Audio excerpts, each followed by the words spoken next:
Est-ce qu'il y a une épidémie de féminicide au Cameroun en ce moment? C'est la question qu'on est tenté de se poser et de savoir ce qui se passe exactement. Nous sommes descendus sur le terrain pour l'affaire de la dame qui a été arrachée à la vie, tranchée à la machette par son époux hier au quartier CCC à Douala. Et quand je dis hier, c'était le 23 février 2026. Alors, qu'est-ce que nous avons pu recueillir sur le terrain? Qu'est-ce qui s'est passé?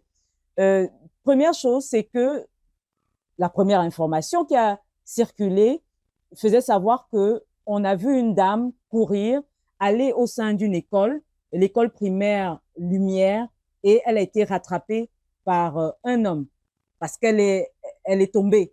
Elle a été rattrapée par cet homme-là qui l'a directement tranchée à la machette. Il y a une dame qui criait là, sauvez-moi, sauvez-moi.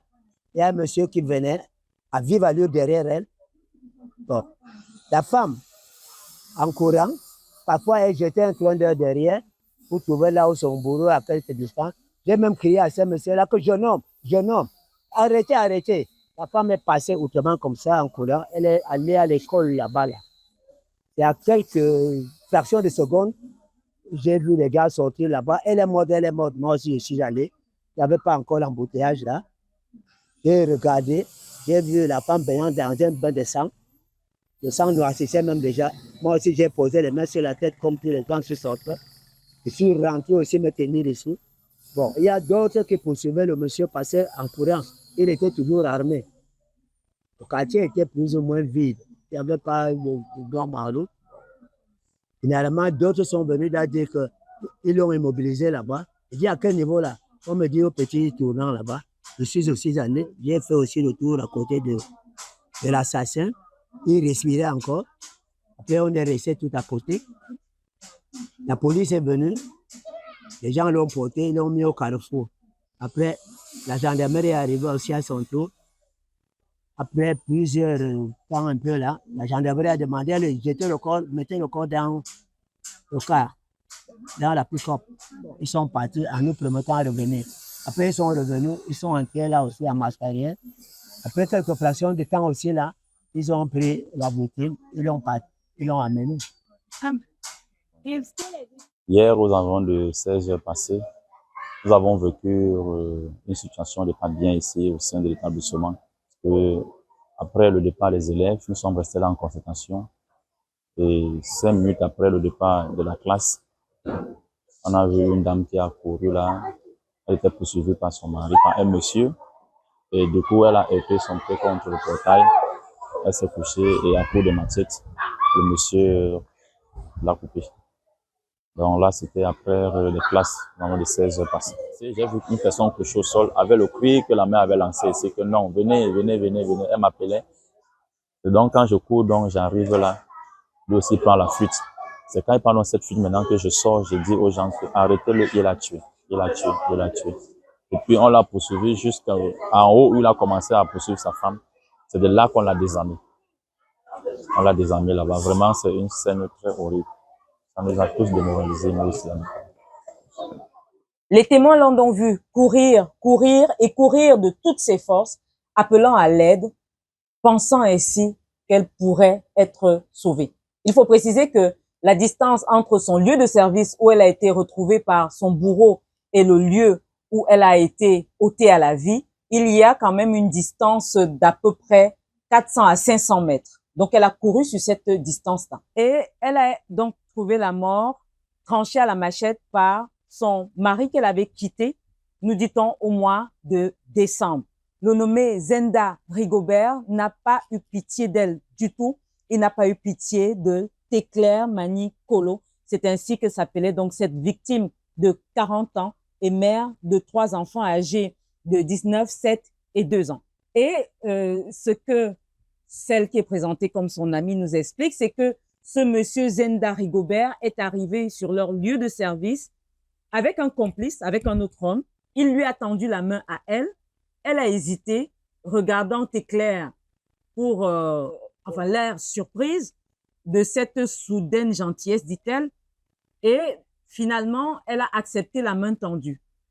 l'homme a sorti une machette, dit-elle, qui était préalablement limée d'après ce que l'on voit. Et il a essayé d'atteindre cette dame-là avec cette machette. Heureusement pour elle, elle a pu l'esquiver et elle a été blessée dans le dos, comme vous pouvez le voir. Et c'est à la suite de tout cet imbroglio qu'il a donc poursuivi Théclaire Manicolo et il l'a attrapée au sein de l'école Lumière avant d'en découdre avec elle.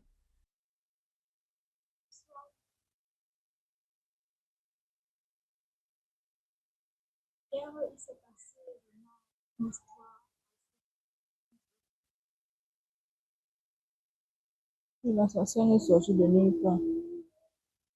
Ouais, seulement vu devant nous. Il m'a appelé à mon nom. Il m'a tendu la main.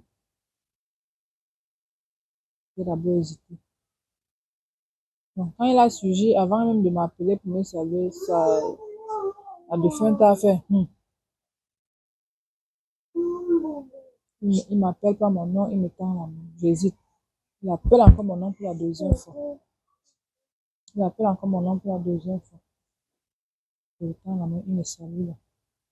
Et il retire la machette derrière son dos. Il m'assomme avec. Quand il m'assomme avec, je trébuche sur la chaise où j'étais, je tombe sur la chaise de ma soeur parce qu'elle s'est levée. Quand il lève encore la machette pour la deuxième fois, je lui demande de fuir. Il fuit. Deuxième coup qu'il voulait m'assommer, il ne le fait plus. Il m'a plus chasse. Jusqu'à devant l'école de la lumière. Ou avant d'entrer dans la barrière, elle trébuche. Monsieur d'abord là, il étalait bien. Maintenant de couper. Ensuite de passer.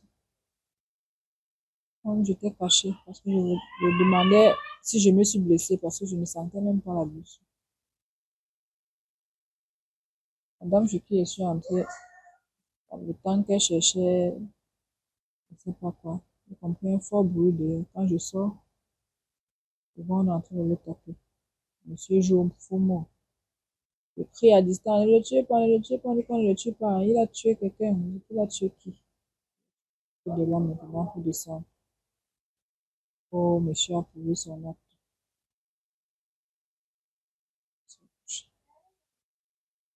Il est dans une mare de sang. On voit aussi ma part de blessure. Il me chasse seulement pour voir l'hôpital.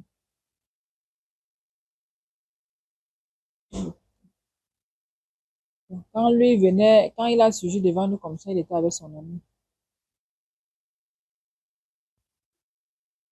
C'était pas un coup monté ou bien son ami n'était pas au courant de ce qu'il devait faire. Pas quand il a levé la machette sur moi, son ami n'a pas pu au moins, même si ce n'était pas le désarmer, mais au moins l'arrêter avec sa force d'homme. Et donc l'homme a été appréhendé par la gendarmerie. Il devrait répondre de ses actes, mais son complice est en fuite. Il n'a pas été rattrapé, en tout cas d'après ce qu'il nous a été dit sur le terrain. Que va-t-on faire justement pour stopper la saignée? Parce que là, nous assistons impuissamment à véritablement une série de drames dans notre environnement, de plus en plus, je ne sais pas si on va dire insécurisé, parce que ce qui est expliqué quand même, c'est que Théclaire a couru de son lieu de service de vente de layette jusqu'à l'école Lumière. La distance s'étend quand même sur plus de 200-300 mètres. Ça veut dire que quelque chose aurait peut-être pu être fait, mais bon, l'homme tenait une machette qui était limée de part et d'autre. Donc, c'est une situation qui demande véritablement réflexion.